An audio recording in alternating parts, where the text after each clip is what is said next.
Hi, hi everyone. I'm the moderator for today's book launch. My name is Patrick Farrell. We are gathered here today for the exciting launch of this amazing new book, Wonder Drug, published by Between the Lines Press. This event is also co-hosted by Turning the Tide Bookstore, based out of Saskatoon. Thanks to both of them for arranging this. And before I begin, I'll let you know a little bit about our authors and describe our book, and then we'll go into some questions. And then hopefully some of you out there may have questions of your own. And if so, we ask that you feel free to chime in on the chat or the Q&A, and hopefully we'll have a chance to get to them. With no further ado, I'd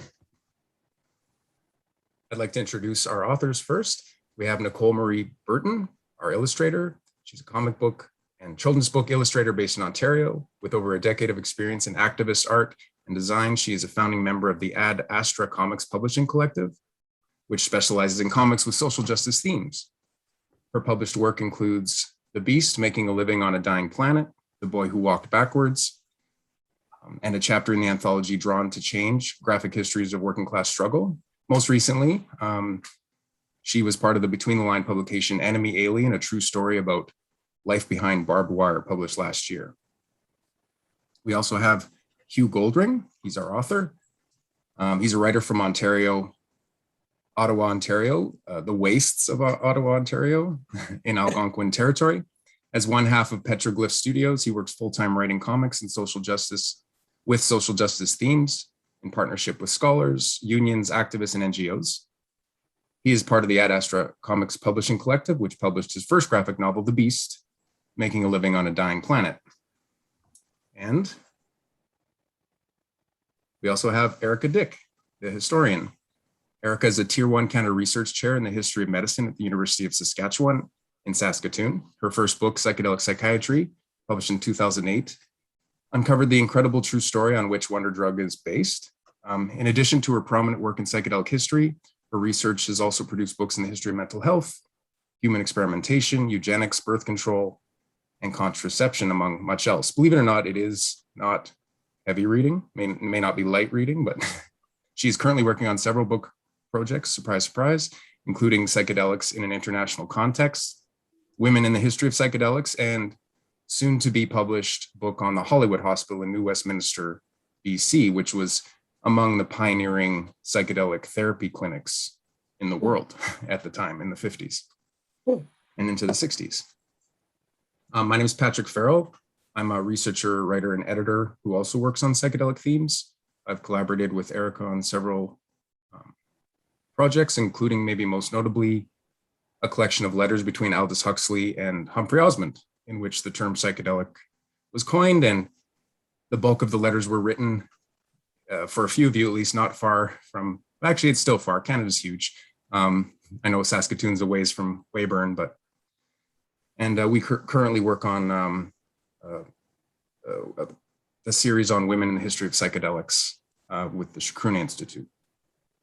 All right, I'm gonna give a quick and short summary of Wonder Drug before we jump into our questions. Wonder Drug tells the colorful story of psychedelic research in Canada, beginning with a somewhat unlikely start in the land of Tommy Douglas in Saskatchewan in the 1950s, which is indeed the land of the living skies. It takes us right up to the present and the current debates with Health Canada over using psilocybin for end-of-life anxiety. It also takes readers to California, Switzerland, Mexico, and England, places that intersected with the historical research and continue to shape the psychedelic renaissance today. There is a lot for readers to engage with, and I believe as we proceed, Nicole Marie will be showing some of her exquisite art. Thank you. All right, so just to get things going here, I wanted to ask our illustrator and author, what prompted you to approach Erika? How did this whole project come about? How did you? So most of the time, what we do is trawl through the shirk announcements and look to see whose work looks social justice-y, and then write to people out of the blue and be like, this looks so cool. But Erika, I actually saw interviewed in Vice. And I was like, wow, not only is this incredible, like the story was about Erika's research, if I'm remembering right. Although it was like 3 or 4 years ago now, so maybe I'm remembering wrong. But Erika sounded smart and clear and like the kind of person who doesn't really need our help to get her ideas out there. But I was also like, this also, I started working with Nicole. I was like, this is too good to be true, but I'm going to try anyway. Nicole originally was my boss. And so I looked at Erika's work and I was like, this is too cool to ever happen. But I'm going to kick myself if I don't call or write. And Erika wrote back immediately and she's like, do you have time for a quick call? And I said, sure. And she was like, yeah, I have the budget for this. Let's do it. It was so easy. Well, that's wonderful. And I'll let, Nicole, if you'd like to chime in on your perspective, how did it come about for you? Well, I mean, as a comic artist myself, I really like it when we can do deep dives into projects with scholars. So, you know, the opportunity to work with Erika was a really exciting one because, you know, not only is the subject matter rich and interesting, but the narratives were rich as well. And certainly anybody who gets the chance to look through the book, you'll be able to see there's a number of exciting narratives that I feel like we have the opportunity to start a conversation about those narratives. And I hope that they lead to people continuing to dig into the history, because it can go in so many cool directions, whether we want to talk about LSD in Canada or LSD therapies. So it was, you know, to make it a short story, it was just an exciting opportunity. And we both were so grateful to be able to sit down with Erika and talk about it. That's wonderful. Erika, from your perspective, what was it like to have these ambitious, you know, young, enterprising, you know, authors and illustrators contact you, and what did you think when they suggested this idea of turning some of your research into a graphic novel? I mean, I was firstly totally flattered, and I was excited by it, even just from our conversations. But I have to say, Nicole, now that I can see your face, because we did a lot of this on email, like when I first saw those images and I saw this story come to life, I was just like dancing with excitement. It was so cool to see something that to me is so illustrative and so expressive and creative that, you know, I used words to describe because that's my medium. But it was so cool to see the way that you really brought this to life. And Hugh, also, you took this story that I agonized over all of these words and you somehow managed to cut out like most of them. And still tell the story. So it's kind of a humbling experience to spend, you know, all of these years toiling away in the archives, coming up with what I think is an interesting narrative, but to see it come to life in a different way, reach new audiences, it's really inspiring and it's really great. It's been such a wonderful experience. So thank you. Well, that's wonderful. So for Hugh and Nicole, you know, you've clearly been involved in I can say many, you know, graphic novel projects, again, with your passions of social justice and, you know, bringing sort of hidden or forgotten stories to light. I guess I'm asking, what is unique about Wonder Drug, perhaps, or was it unique? Do you find your process is similar with all your projects? Or I guess I'm getting at, psychedelics have this unusual quality about them, and I wonder if there's anything unusual about this particular project. Can I go first, Nicole? Oh, yeah, sure. So, I mean, in some ways, it's less tragic than a lot of the stuff that we usually write about. I mean, we write about a lot of hard things. You just mentioned that Nicole illustrated a book about Ukrainian internment. That's what Enemy Alien is about. And The Beast is both about the tar sands and also about the precarity of being a millennial and needing to work for a living. And so, although there's an element of tragedy in the narrative arc of Wonder Drug that LSD research was more or less blackballed for 40 years, it has a hopeful ending. Like Erika's book has a hopeful ending, and the story itself is just like really inspiring. So I'm going to try not to cry in this digital book launch, but this is a really personally meaningful thing for me. It's something that I've followed closely since the beginning of the reinvestment in research that started, was it 10 years ago now? I remember when that John Hopkins study came out, I was like, I can't believe it. You know, it's like the tide might finally be turning. So I care about everything I work on. Since I picked the people we work with, there's nothing I don't care about, but this is like deeply, deeply personal for me. Because it's just a grave injustice that psychedelics are illegal, and it felt really good to be able to tell the story of what a dumb decision it was to make them illegal in the first place. Mm-hmm. And also the Bob Rae thing was just icing on the cake, but we'll get to that. Oh yeah, I'll pull out the Bob Rae page later. Yeah, I mean, this is a weird aside, and so I'll just mention it now. I found out during the course of working on this project in the early stages that my great grandfather was an MPP and an MP in Saskatchewan for the CCF and was a member of Tommy Douglas's cabinet when the policy for funding Humphrey Osmond's research went through. Wow. And so that was such a strange family connection to be able to, just kind of full circle, learning about my own past in Saskatchewan, that side of my family. While we were working on this, it really just made me feel intimately connected to the story and all of the characters. So I don't miss an opportunity to talk about that whenever we're talking about the book, because it did start with them funding this sort of cutting edge medical research, and as a larger part of instituting universal healthcare within Canada, we had the opportunity to see some of this research, and just to think that there's a family connection there that really gave the project importance for me. Oh, that's wonderful. That actually reminds me of I'm going to push Erika to tell this anecdote. I know she's told it before, but that's quite uncanny, I'd imagine. The story itself, I mean, anytime you tell anyone that psychedelics have such a integral, history in Canada and in Saskatchewan in particular, it's always surprising, but to know that you were actually part of it in a way, your family was part of it. When Erika was a youngster, not that long ago, I believe you worked at a film house where a fairly famous name from the old days in psychedelic history, Tim Leary, was in town. Can you describe what happened? This is before your scholarly career took off. I write about this at the end of the book. If you make it past all of the wonderful imagery and you want a more boring, dry part, you can read my afterword.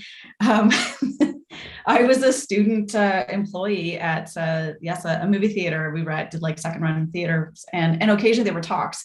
And this old guy came in and did this really bizarre talk with like this crazy light show, and I couldn't understand him. And I got him, his iced tea and his popcorn, and helped him get to the microphone. And I learned later that this was Timothy Leary. I didn't realize it at the time. I kick myself now for not, making more of that moment. But I was 18 years old and had no idea who he was. I was more interested in like Kurt Cobain than Timothy Leary at that time. But yeah, in the archives in Saskatchewan, Tim Leary came sort of right before he died, actually. He came back and he did sort of pay homage to the folks of Saskatchewan and the University of Saskatchewan, where some of this research had taken place. And I appreciated it more in hindsight than I did at the time. But yeah, it was kind of cool to meet this guy, who I will just say was kind of dazzling, even though I didn't really know who he was. There were a lot of old professor types who came through this place, but he was incredibly charming. Wow. It checks out. Wow. So moving on here, it seems that these days psychedelics are everywhere in the media. Mainstreamed as it can get. One quick anecdote that I keep telling is one of my childhood heroes, Mark Messier, the hockey player. He was recently interviewed in Maclean's magazine here in Canada, and as a 19-year-old young man, he ate some mushrooms that gave him a profound shift in his attitude, and it says he credits it with giving him the disposition he had towards leadership. So this Hockey Hall of Famer, Stanley Cup champion, Olympic gold medalist, credits psychedelics with something quite prominent, and that couldn't be more mainstream in my small world. Right. But I would ask the illustrator, author, and Erika, what do you see as explaining this rise in interest in psychedelics, and then the secondary question: what do you see as maybe new or consistent with the past, or just what are some of your thoughts on why this is happening right now? I'm happy to have a go at that. I'm Yeah, trying I to take make the first kick of the can. Yeah. Yeah, I mean, like sort of similar to my story about Tim Leary. I mean, it was a sold out thing when he spoke in Saskatoon, but I think the conversation around psychedelics has changed dramatically in the past, say, 10 years. And it's even ratcheting up within the last 5 years. It's just accelerating even more. It's fascinating to see how, this story has changed from one of sort of darkness and stigma and, unethical experiments that tended to be associated with the way we think about this, or, seeing an egg frying on a pan, thinking, this is your brain on drugs. And that's like how you know something about psychedelics. And that conversation is changing dramatically such that it's everywhere. It's on Netflix, it's in news feeds. I'm getting interviewed all the time about, what causes this rise. And, I can sort of say an academic thing and a less academic thing. I think on the one hand, psychedelics represent something that's quite hopeful, something that helps people to think outside of the conventional, whatever that might be. In the 1950s, for people like Humphrey Osmond and Hoffer and Blewett, people who are featured in the book, it was thinking about something different than large-scale custodial hospitals putting people in asylums, or it was different from electric shock therapy and lobotomies and metrazole shock therapy and the different kind of invasive therapies. Psychedelics represented a way of seeing outside yourself and realigning the relationship between mental health and mental wellness, or mental illness and mental wellness. And I think today we're seeing something similar, that it's an intellectual opportunity to think differently about, psychopharmacological treatments, daily use pharmaceuticals that haven't helped to dull or dampen the rates of mental illness or suffering or pain or trauma. And as people are kind of exhausted with this way of approaching mental illness, I think there's a desire to search for something new, except that as a good historian, I will say it's not so new as it is old. And that we have a lot to learn yet by looking back before we surge forward. I'll pass it off to my colleagues now. Yeah, I think in line with what Erika is saying about it being old rather than new, I don't think that the cultural interest in psychedelics is new. I don't think it ever went away after the 60s. I think that you could trace a line in its tremendous influence on pop culture, even Steve Jobs saying that he took acid and it helped him. Obviously he's kind of an odious human being, but it speaks to the breadth of the influence of psychedelics on the culture. What I think has changed is that after the 80s in particular, drugs have been winning the war on drugs. And as a result of that, especially with marijuana legalization, kind of represented this watershed moment. And I think now the biggest reason in the past 5 years psychedelics are such a big deal is actually just that capital is sniffing around and wondering how to get super rich commodifying it. Yeah. And you can see that from the venture capitalists on Twitter, who I have followed in the course of promoting the book and been like, wow, there's a lot of people that think that this is the next marijuana and it's going to make them very rich.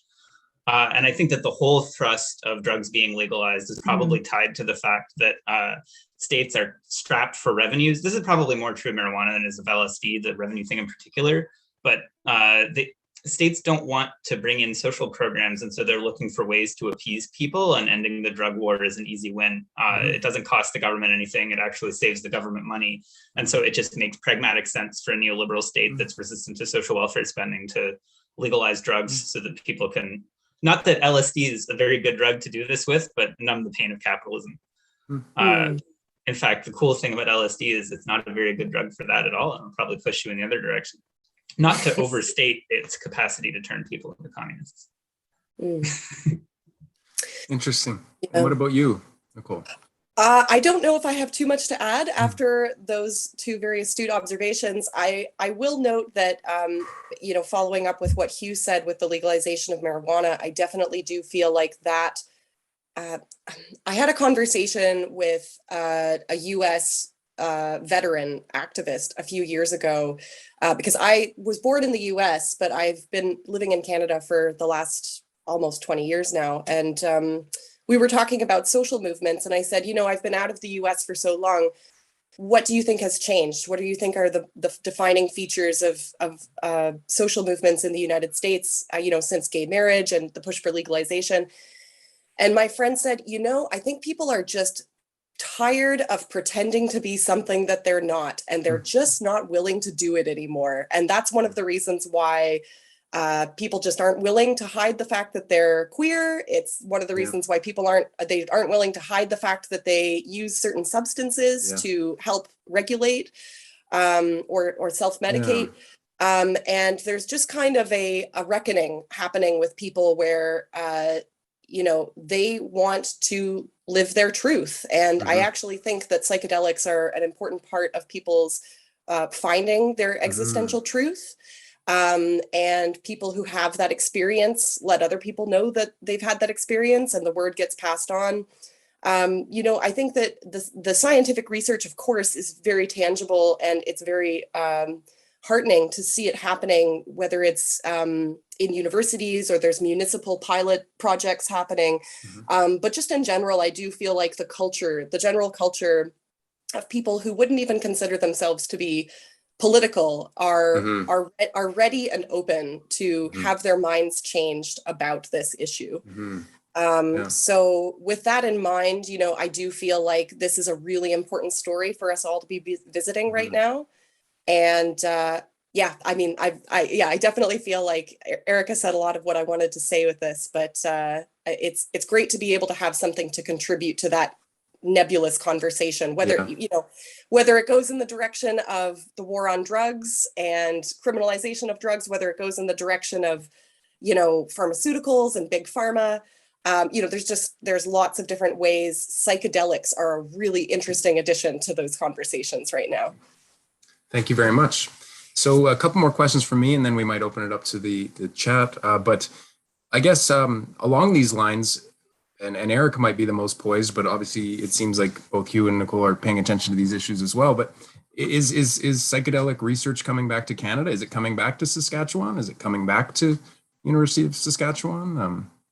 What are what's going on in Canada when it comes to this sort of research? Is it happening again?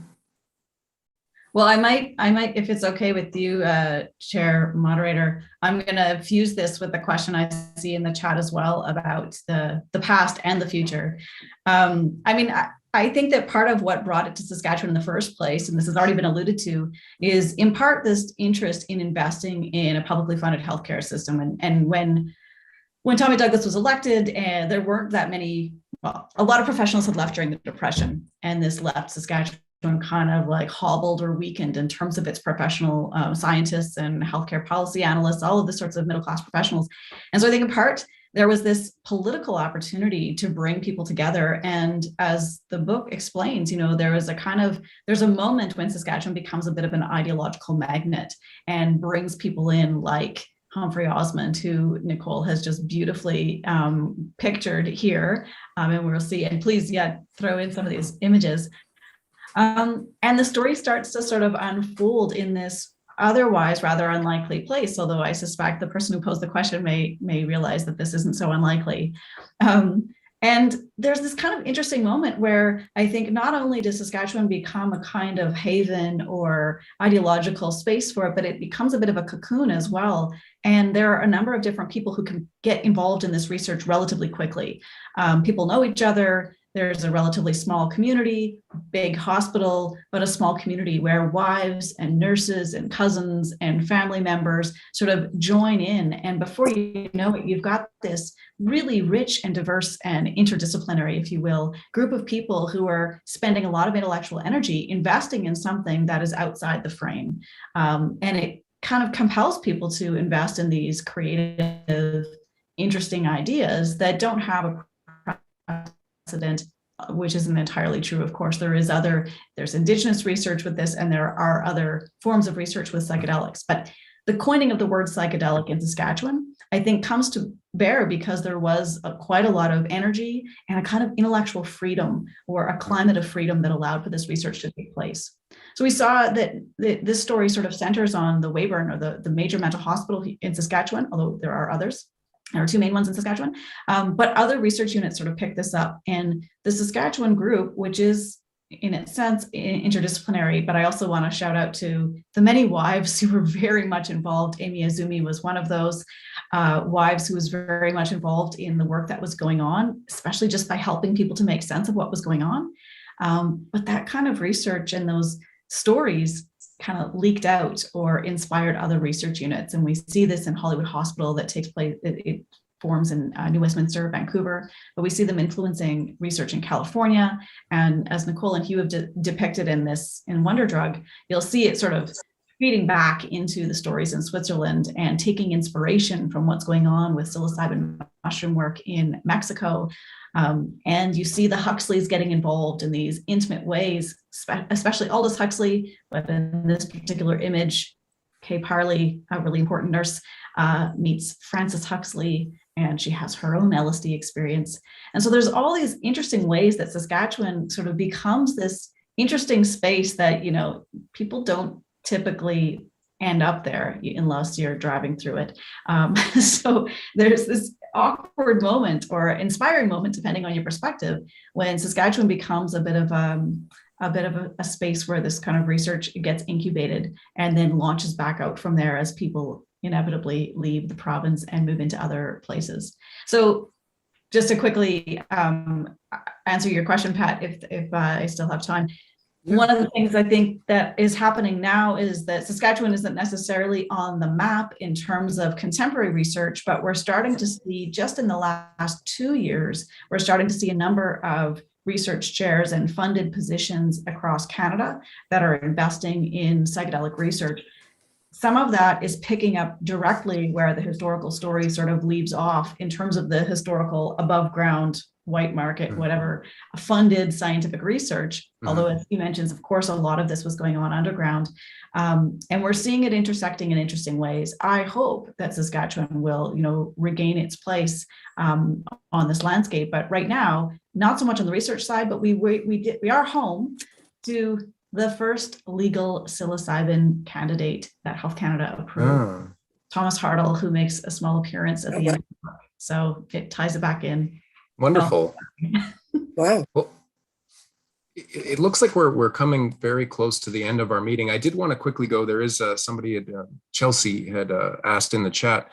I know nothing about the experiments in Saskatchewan, so I bought this book to learn more. But I'm curious about the distinction between the weirdo MK Ultra experiments in Montreal in the late 50s and 60s with what was going on in Weyburn. I guess this is one to you, Erika.